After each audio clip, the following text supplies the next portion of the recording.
Broadway's My Beat, from Times Square to Columbus Circle. The gaudiest, the most violent, the lonesomest mile in the world.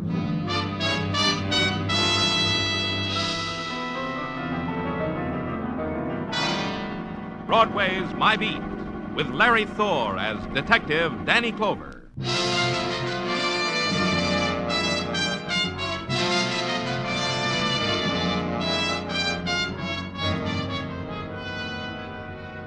There's a thing about Broadway.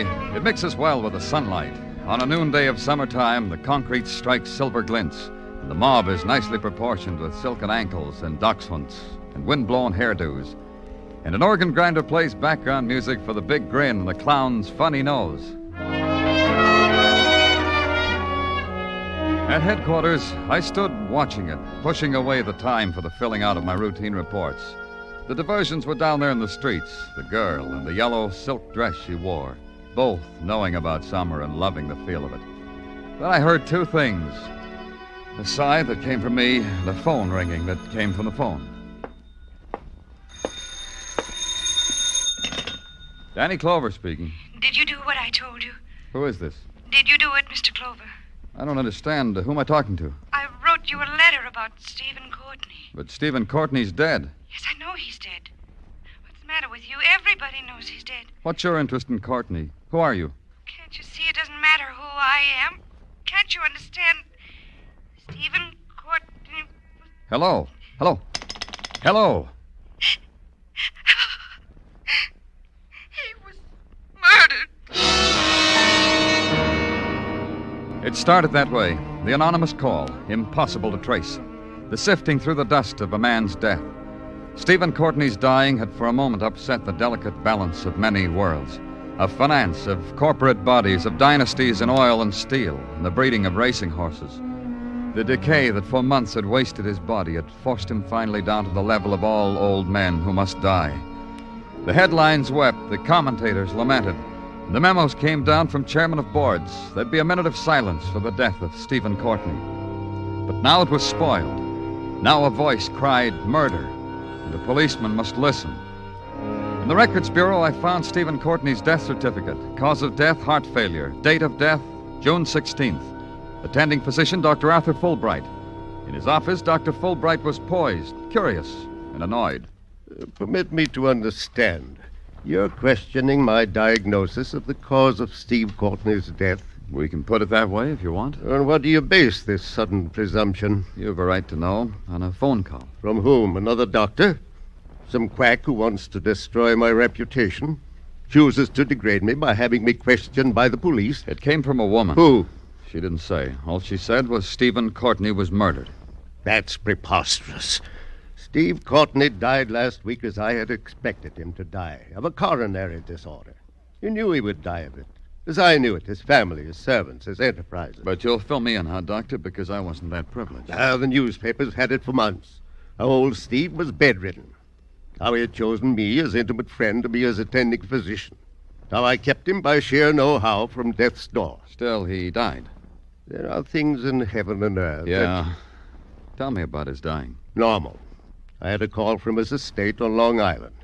I canceled all other calls, went out there. Found old Steve lying sprawled on the floor, dead. Peacefully dead. You said he was bedridden. Why was he... Why was he on the floor?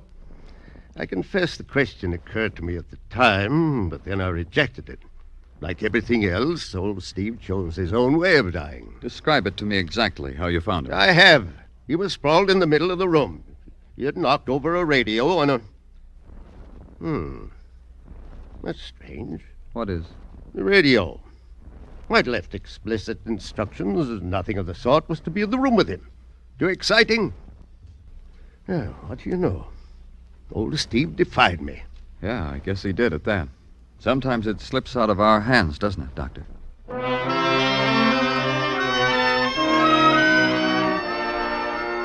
It took about an hour to drive to Long Island and the estate of Stephen Courtney, and enough time driving through the estate to make an observation. The grass is always greener in a rich man's backyard, and plants that are only supposed to grow in the tropics will blossom on Long Island as long as they're nurtured by thumbs turned green by association with money. The plenipotentiary of the hibiscus beds told me he didn't know whether there was anyone in the house or not. But try at the track, he said. Yeah, the racetrack, way down there. Miss Lilla would probably be there. She always was. Then some more of the tour to the private track of the late Stephen Courtney. When I got there, the decor was still intact.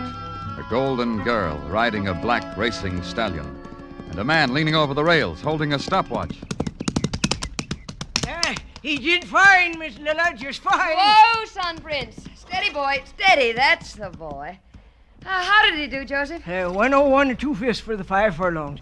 I'll help you down, Miss Lilla. All right. Who's your friend? Huh? Your friend. I didn't notice any. Hey, what are you doing here, mister? My name's Danny Clover. I didn't ask you Hi, that. Danny. Cool off, Son Prince, Freddie.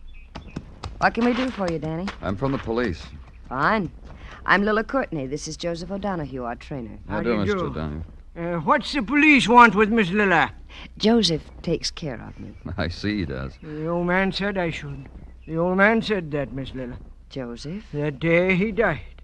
The next morning from that, his voice said to me, Joseph, you see that Miss Lilla is all right. When did my father tell you that? The morning after he died. Your daddy still talks to me. The way he always did. I'm glad. Things like that happen to Joseph, Mr. Clover. Once... Well... No, tell me about it. I once chartered a plane to take some people down to Baltimore last year's Preakness. Joseph said don't go. A voice came to him while he was sleeping and said, tell Miss Lilla not to go. But I went. The plane crashed. I was the only one who came out of it alive. Even at that... Well, here, feel my knee, Danny. Well, Go ahead, you'll see. The doctor said I'd be a cripple for life. Dr. Fulbright? Oh, you know him? We just met. Don't go back to him, Danny. I think he's incompetent. But he diagnosed your father's sickness as heart disease. I know. Oh, I suppose I'm being malicious. Of course, Daddy had trouble with his heart. Of course, Dr. Fulbright is competent. What about the radio in your father's room? What did you say, Danny? The radio. Your father wasn't supposed to have a radio in his room. He did on the day he died. He did? Now, I don't understand either. Why are you here? Why is a policeman asking me questions about Daddy? Call it routine. Don't talk to him, Miss Lilla. Joseph. I got a feeling about it. I say don't talk to him. Danny, I'm sorry. I've got to go now. There's some questions, Miss You'd better Courtney. talk to my brother. He's around someplace. Try the house. I just can't talk to you, Danny.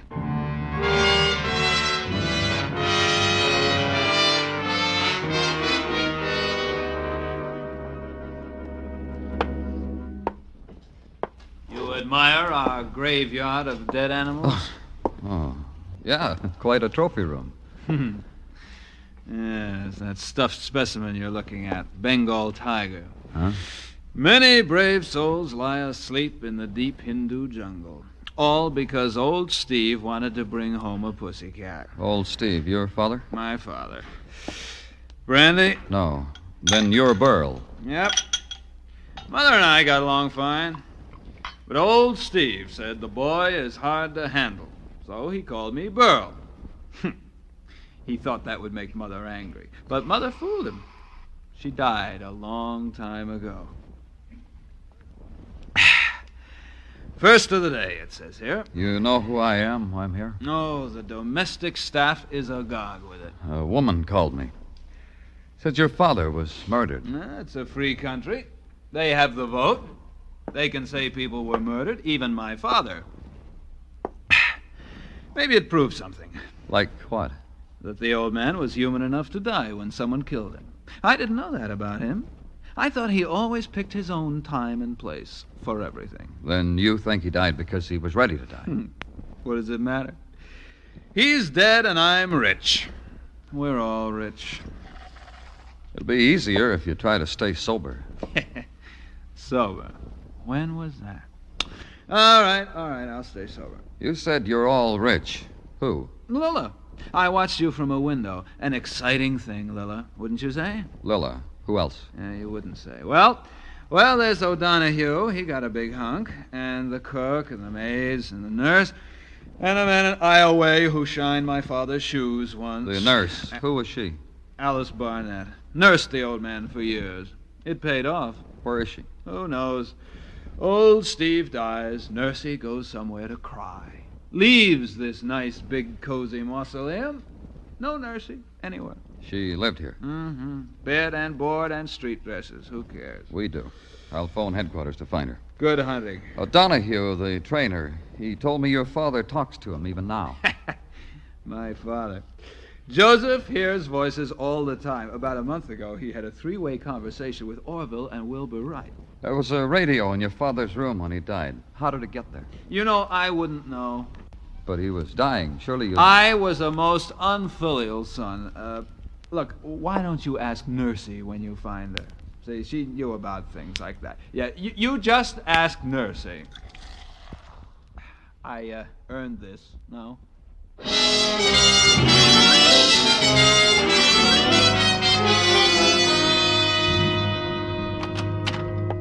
Welcome back to the doldrums, Danny. Huh? I was just leaving headquarters for the day. I thought it would be nice of me to welcome you back to them, the doldrums. What are you talking about, Detective? Well, Danny, since you have been cavorting with society and munching scones with the Blue Bloods, I wondered if you would be the same old Danny. And am I?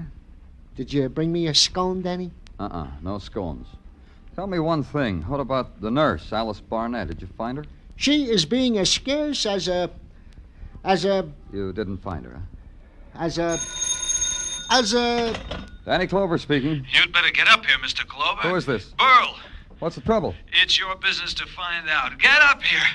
Somebody just got beaten to death.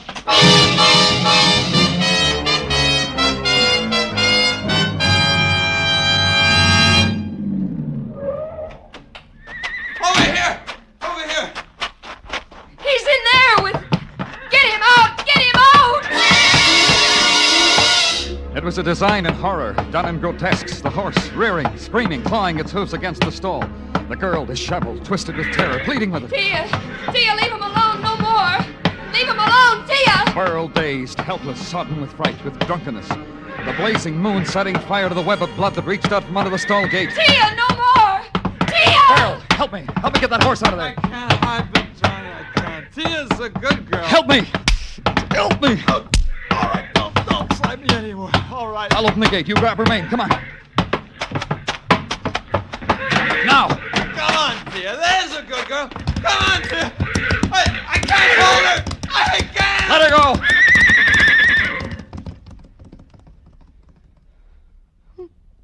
Joseph. Oh, poor Joseph. Poor dead Joseph. Dead Joseph. What happened? Lila, what happened? I don't know. I was coming back from a moonlight ride. I heard Joseph scream. Tia was standing over him when I found him, trampling him with her hooves. I tried to pull her away. I called Burl. We tried. Tia must have kicked him. He fell, and then till he died. Tia. No, not like that, Burl. Joseph died because he was murdered.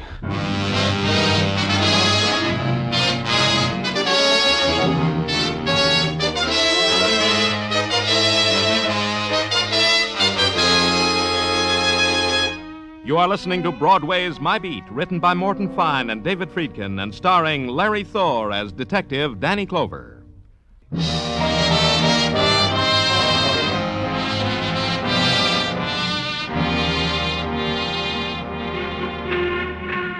In June, Broadway bursts out all over. It lolls in the breezes of the air-conditioned movie, compares postcards from the family in the Catskills. It drinks deep of the neon-scented summer air, sighs, and wishes Mom and the kids would stay there, because Broadway's having a wonderful time. 60 girls, 60 will pass a given point at any given hour. The music drifting out of the Diamond Dance pavilions is like partaking of an open-air band concert. And the drama on the front pages, a movie. A sheer, unadulterated drive-in movie. Consider, a tycoon dies, someone calls up, says it's murder. A horse trainer is kicked to death by a horse gone crazy with the moonlight. The police say it's murder. Where else but on Broadway can you spend a summer in such a way? And in the technical lab, a man in shirt sleeves wipes the sweat off his lips, breathes on a magnifying glass, wipes it on his pants, invites you to hold it to a photograph. Have a look, Mr. Clover. I suppose congratulations are in order. All because you made a lucky guess. Hmm? Come. It was only a guess, was it not? You're saying this Joseph O'Donoghue was murdered? Well, anyway, the photographs, my analysis, quite bear you out. They do? Oh, yes. This one in particular. See the back of the skull. It's quite plain on this one that O'Donoghue was beaten to death. But not by a horse. By a weapon to make it look like a horse. Horseshoe, I'll bet. But not of the type affected by thoroughbreds, by racehorses.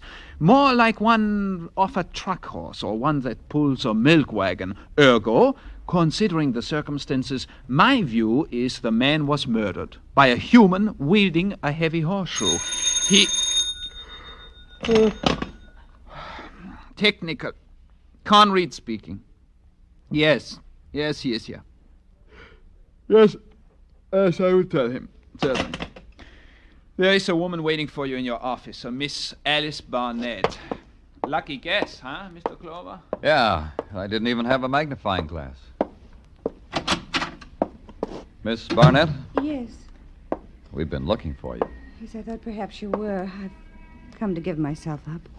You're the one who called me, who told me Stephen Courtney had been murdered. Yes, I wrote you a letter, too.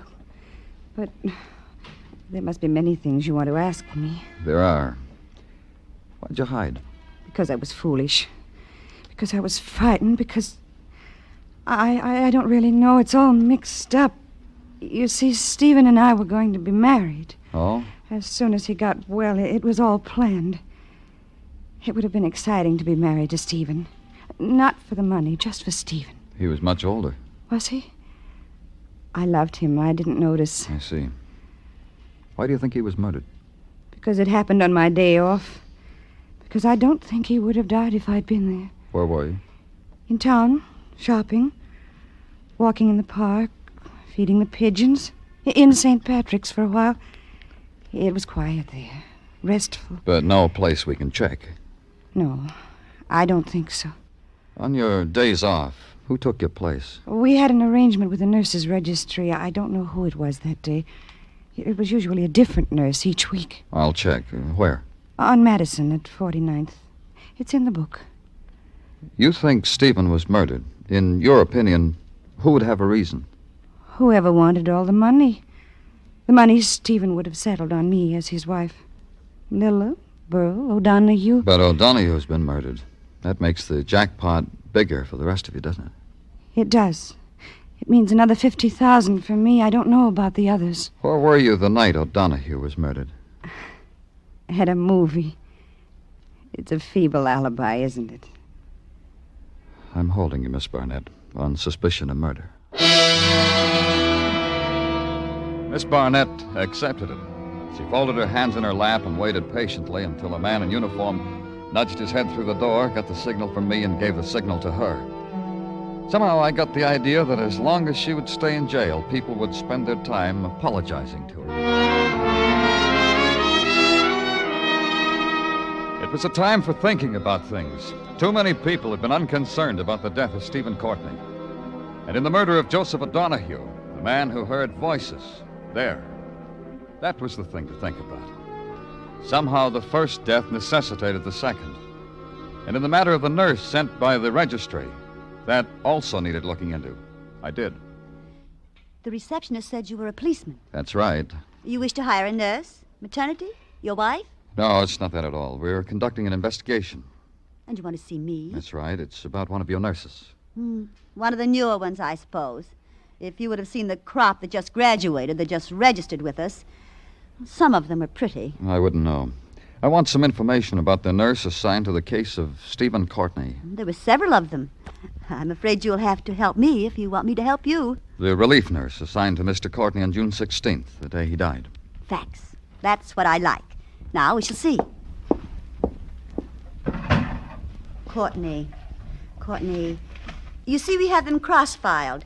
Patient's name, nurse's name, doctor's name, name of the illness. Courtney. J. Courtney. S. Samuel, Courtney S. Stephen. Here we are. I said, here we are. Tell me about it. I was never much good with charts. Each little line has a meaning all its own. As you see here, there is no line at all opposite the date of June 16. So we turn the chart over. Naturally. And we see the reason why, written in longhand. On June 16, there was a phone call from the Courtney household telling us not to send a replacement on that day. Oh? Who called and said that? Why, I wouldn't know. For information like that, you'd have to go straight to the source. Naturally.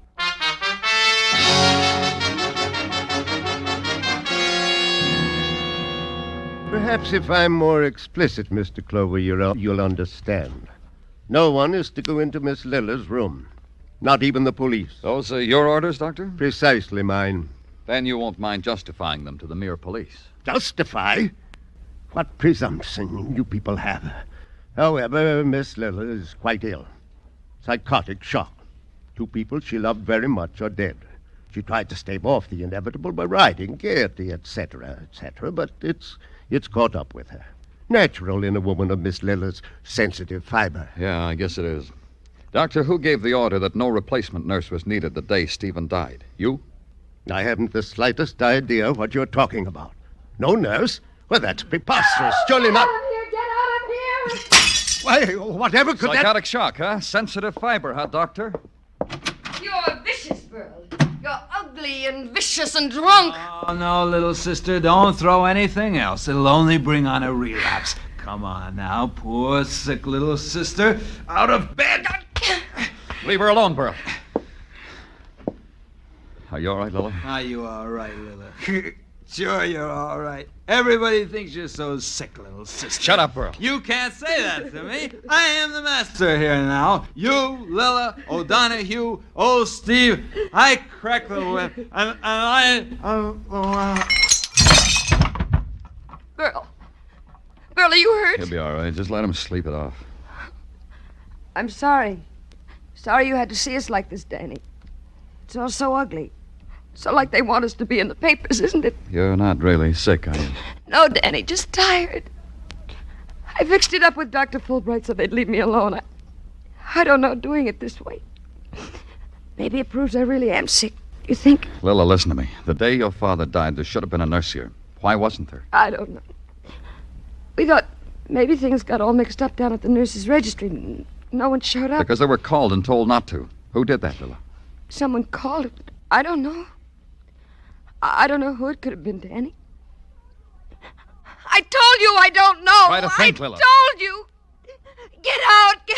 I can't take any more.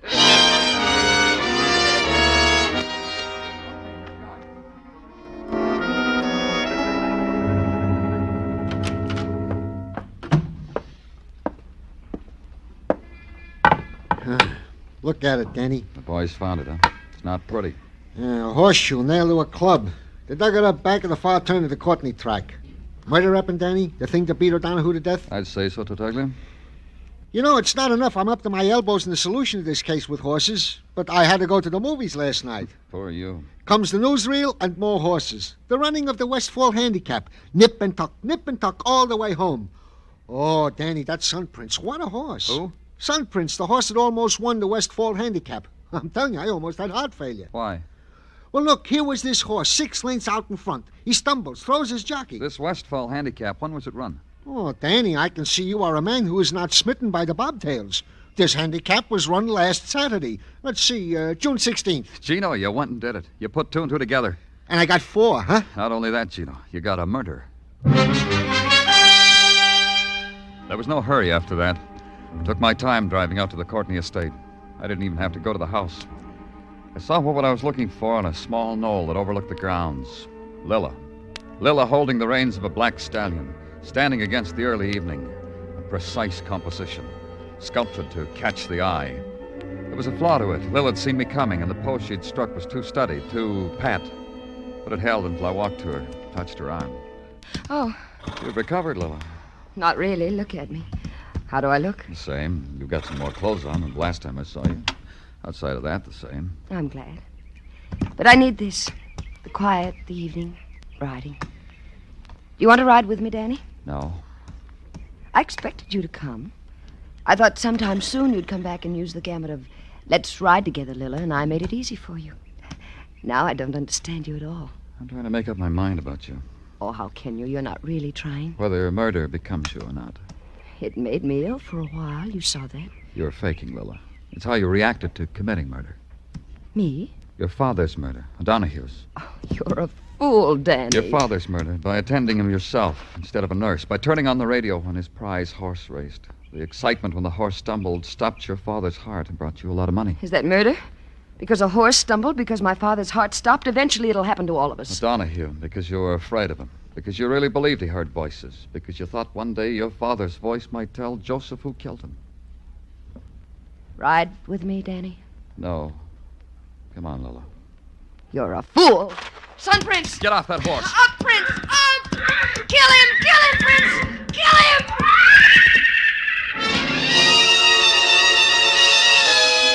The stallion reared high, pawed at the gathering darkness. His jowls flecked with foam. Then a hoof caught me, spun me. And again, I looked up from the ground. He was a monster, poised on his haunches. Prince! And suddenly he lost balance, fell to his back, recovered. In an instant, he was a fleeting shadow. And I got to the girl, and I got to Lila.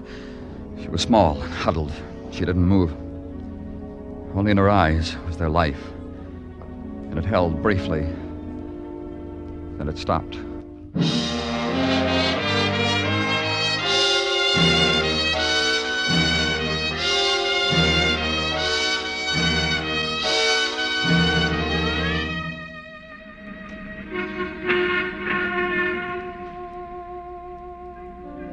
When the night turns into Broadway, the streets burst into fragments of electric flame, fling reflections hard into the shadows.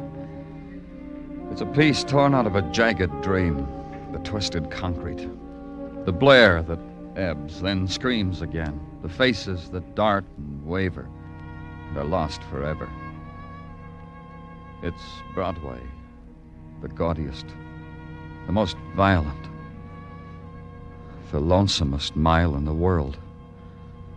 Broadway, my beat.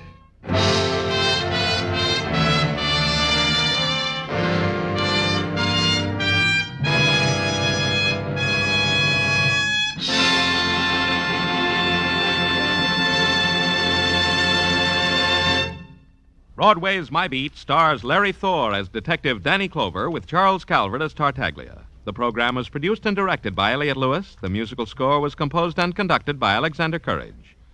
Included in tonight's cast were Joan Banks, Mary Lansing, Florence Lake, Francis X. Bushman, Elliott Reed, and Junius Matthews.